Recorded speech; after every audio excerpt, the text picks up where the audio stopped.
अगला योजना है कि पूरे देश भर में देशव्यापी आंदोलन चला करके देश भर के युवाओं को साथ लाने की कोशिश की जाएगी और इस बड़ी मुहिम की शुरुआत होगी। इसमें हर प्रदेश, हर जिले वाइज, हर ग्राम में जहाँ भी संभव हो पाएगा वहाँ तक इस आंदोलन को ले जाएंगे, युवाओं को जोड़ेंगे। बिहार के लोग होंगे, यूपी के लोग होंगे, यूपी के, और तमाम लोग मजदूरी करने गुजरात जाते हैं, तमिलनाडु जाते हैं, केरल जाते हैं। ऐसे लोगों को जो मिनिमम वेजेस पे नौकरी करते हैं, जाके वहाँ मजदूरी करते हैं, तो मिनिमम वेजेस पे जैसे नरेगा जैसी स्कीमें अगर इस तरह की योजना अगर सरकार लाती है, रोजगार का अधिकार लाती है, तो उनके ग्रामीण क्षेत्र में उनको नौकरी मिल सकता है और हम सबकी नौकरी दिखाते हैं। अधिवेशन इसका मुख्य उद्देश्य क्या है?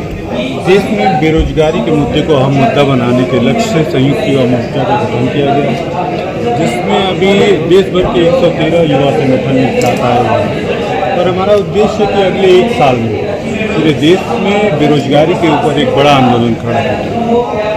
सर, बेरोजगारी के साथ साथ बढ़ती महंगाई और बढ़ती महंगाई में यहाँ दिल्ली एनसीआर और भारत के अलग अलग स्टेट में जो मिनिमम मजदूरी रेट है वो काफ़ी कम है, जो कि कई सालों से उसमें कोई बढ़ोतरी नहीं हुई और मजदूर को एक गरीबी रेखा में जीवन जीने में मजबूर है। उस पर आपका क्या प्लान है? देखिए, कई सारे परेशानी हैं और आप कहीं ना कहीं देखेंगे इन सबके पीछे महंगाई और सब में बेरोजगारी जो है सबसे बड़ी समस्या बढ़ रही है।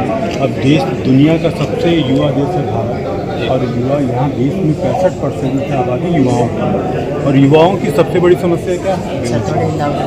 बेरोजगारी को मुद्दा बनाने के लिए हम लोगों ने इस पूरे मोर्चे का निर्माण किया हुआ है और पूरी योजना आज पूरी जो दिन की बैठक रही, आपने सुना भी होगा, तमाम समूह थे, तमाम बैंक यूनियन थे, रेलवे यूनियन और तमाम PSUs के यूनियन थे, जो आज एक साथ में आकर के संयुक्त युवा मोर्चा को समर्थन दे रहे हैं और सब एक साथ नारा लगा रहे हैं कि अगले 1 साल भर में हम इस बेरोजगारी जैसे मुद्दे पे सबको बोलने के लिए व्यवस्था करें, चाहे कोई पॉलिटिकल पार्टी हो, BJP हो, कांग्रेस हो या क्षेत्रीय पार्टियाँ हो, हर पार्टियाँ इस बेरोजगारी के मुद्दे से बच के कहें। सर, राजस्थान हो या बिहार, यूपी हो या दिल्ली, MP, हर स्टेट में लाखों सरकारी पद खाली पड़े हैं, उनमें भर्ती नहीं हो रही, तो उसमें आपने क्या विचार है? क्या आप लोगों ने सरकार को कुछ ज्ञापन या आवेदन नोटिस किया? ये एक तरीके से सरकार की निरंकुशता है, जो करोड़ों पद खाली पड़े हुए हैं और उस पर कोई एक्शन नहीं है। लोगों को लगता है, सरकार को लगता है कि बेरोजगारी मुद्दा नहीं है और उनको ऐसा फील इस वजह से होता है कि उनके पास अलग अलग मुद्दे हैं। कहीं वो बड़ी आसानी से हिंदू मुस्लिम करके वोट पा सकते हैं, कहीं जातिगत बातें करके वोट पा सकते हैं, और यही एक बड़ा कारण है। उनको लगता है कि बेरोजगारी मुद्दा नहीं है और हम उसको मुद्दा बनाना चाहते हैं।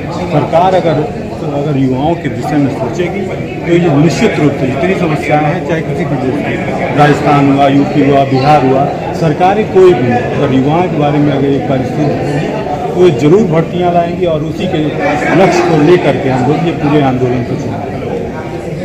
सर, आपके हिसाब से क्या गांव के मजदूर को गांव में रोजगार दिया जा सकता है?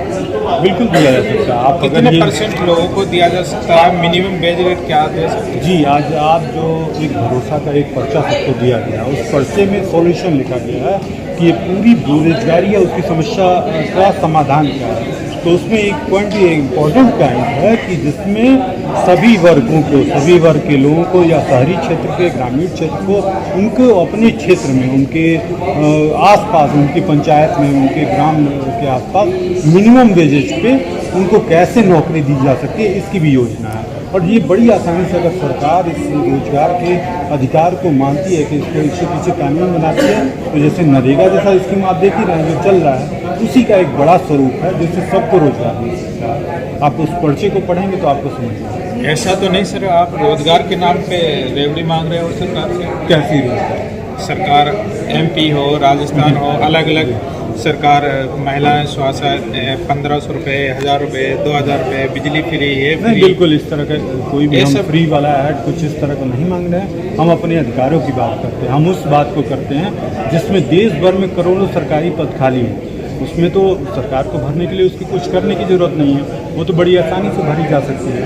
आपका कहने का मतलब है आप काम मांग रहे हो? जी बिल्कुल। इसके बदले में सरकार आपको दाम देगा, जी, ना कि आप फ्री का कोई डिमांड नहीं है। जी बिल्कुल बिल्कुल सरकार अब से आगे अगर सरकार जो खाली पद पड़े हैं या आपकी मांग नहीं मान रही है तो अब आपका क्या अगला कदम है? अगला योजना है कि पूरे देश भर में देशव्यापी आंदोलन चला करके देश भर के युवाओं को साथ लाने की कोशिश की जाएगी और इस बड़ी मुहिम की शुरुआत होगी जिसमें हर प्रदेश, हर जिले वाइज, हर ग्राम में जहाँ भी संभव हो पाएगा वहाँ तक इस आंदोलन को ले जाएंगे, युवाओं को जोड़ेंगे।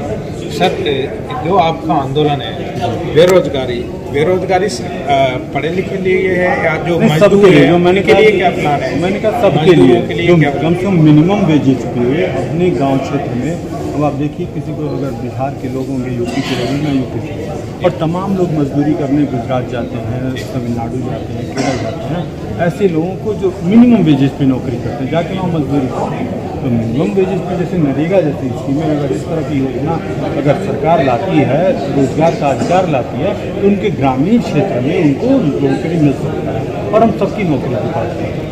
हम ये नहीं कहते कि आप बड़े स्केल का भाई डीएम बना दो, SDM बना दो, इस तरह की नौकरी सबके लिए मांग नहीं करते, लेकिन जो उनका मिनिमम वेजेस पे जो नौकरी दे सकते हैं इसकी बात करते हैं। आज की डेट में कुछ महीनों से